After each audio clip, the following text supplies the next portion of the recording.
a secular person's life is infinitely more meaningful because this is all there is.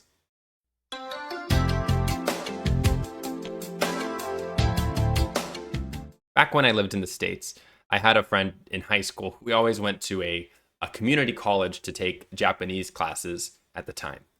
And we drove in the same car together. We carpooled there and we talked about many different things, whatever hobbies or interests at the time, whatever the goings on were of our school at the time.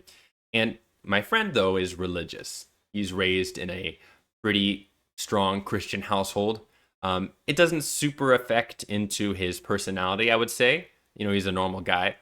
And he knows that I'm not religious. I had deconverted from Christianity for several years since then. Although he's not a super, zealous, gay-hating Christian, he still attends things like youth camp, right? Or going to youth events, going to do things with the church all the time. It's a normal part of a community, building part of a religion. One of the things that I suppose his pastor or whoever asked him at the time was to go out and ask your secular friends, ask your non-Christian friends about this thing.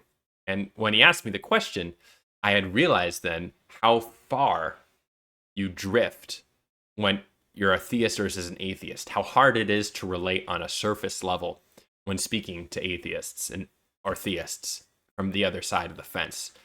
And what is this difficulty? Well, put your shoes in the theist's perspective for 1 second. At least a Christian or a Muslim's perspective. They think that your faith in this religion and following this religion is indicative of your eternal destination, your eternal punishment or reward.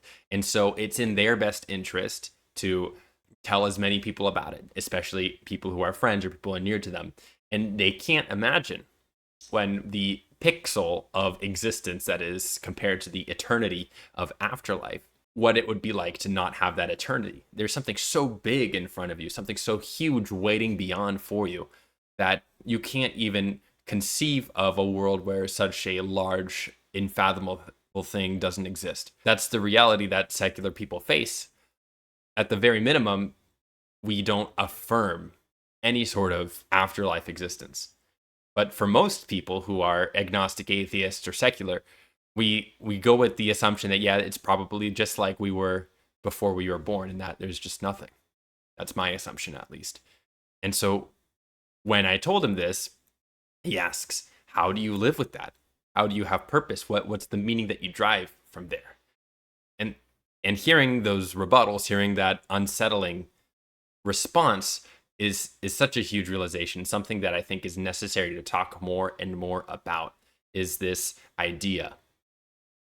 There's so much at stake for the religious person that they're feeling they're losing. Now, in truth, as a secular person, I will say that I don't think it's true. I don't think it's real. I don't think that anything is there. I think nothing was there in the first place. And I think religion is just tricking people at the very core of it. Now, would I like it to be true? I suppose so.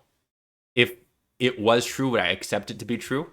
Yes. And I say this every time as a challenge to any religious person, any theist. If Jesus is real, if Muhammad was really a prophet, if all of these things were true or any of it was true, please give me an argument and I will gladly respond to it. But I have never been presented with an argument that makes me think a particular religion is true, let alone some sort of divinity watches over us or some sort of God exists. So that's my status here. So while I'd like it to be true, perhaps, I accept that it's not.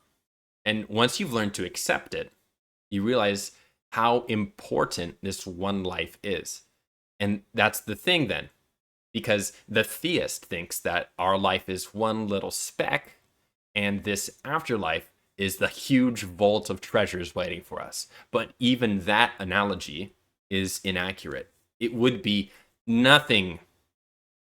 It would be absolutely nothing what this life would be mathematically, right? You have anything divided by infinity, right? Because it's eternity is this afterlife. Well, it's zero. It's absolutely nothing in all practicality. If you've ever, taken a course beyond Algebra 1, you know that it approaches zero when you divide by infinity. And that is, in essence, what an eternity looks like after this life. And so if you have that, then this life is essentially meaningless. And the irony, though, is the theist thinks that my life should be meaningless. But mathematically, every way you think about it, a secular person's life is infinitely more meaningful because this is all there is. In my perspective, and in most everybody secular perspective, this is the final act. This is all we got, and there is no afterlife.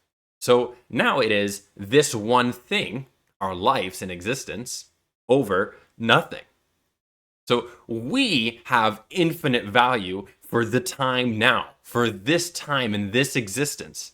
And it is the theist who has no value for this time. And this dichotomy of views is why it's hard to communicate. The theist doesn't realize then it's not that we don't have some reward or drive or some eternal promise that keeps us going throughout the day. It's the fact that all we have is the day. All we have is this time to savor now. Carpe diem. And that's what I want to make a theist realize what goes through our minds. It's not, we shouldn't become nihilistic and angry about everything. And we wouldn't just throw away everything and kill ourselves because there's nothing after. No, it's quite the opposite. This is literally all we got. This is literally all we have. If you rent something on, people don't do this as much anymore with, TV going the wayside and more, but we still, you like use points on whatever streaming service outside of Netflix and you have like a 24-hour window to watch a movie. Would you just not watch the movie because after 24 hours the movie's not going to be there anymore? No, it's quite the opposite. You have exactly 24 hours, and so of course you will make the most of that time and watch the movie. If you have friends and family who want to watch it, actually, you would probably say, "Oh, okay, I have it for 24 hours. We should watch it now." You got to watch it now before the 24, 48 hours, whatever it is, rental period ends. For any sort of service you have, right? You use your money, and you have a set amount of time. Right? You need to use it in the set amount of time, otherwise you don't get to use it. Okay, newsflash, this life is that set amount of time. So use it. All we can do is use it. And sure, it's trite, it seems meaningless, it seems void and terrifying that there's nothing beyond this. But that's all the more reason we have to accept the life as it is and make the most of it. And this is, in a sense, the most positively affirming message I could think of. And nothing speaks more to me than how much we have to make of this life and how much pressure we have to make this life the best we can and for everyone around us. Because if this is all we have, why would you want anything less than the best possible life you could have? If this is all we have, then why would you want to spend your time on things that aren't real? Why would you want to spend your time on things that hurt you or others around you or your loved ones? Why would you spend your time on anything less? Why? And that's why there is meaning to life. That's why there is meaning to everything. Exactly because it is finite, it is limited, it is a rare resource, that it is valuable.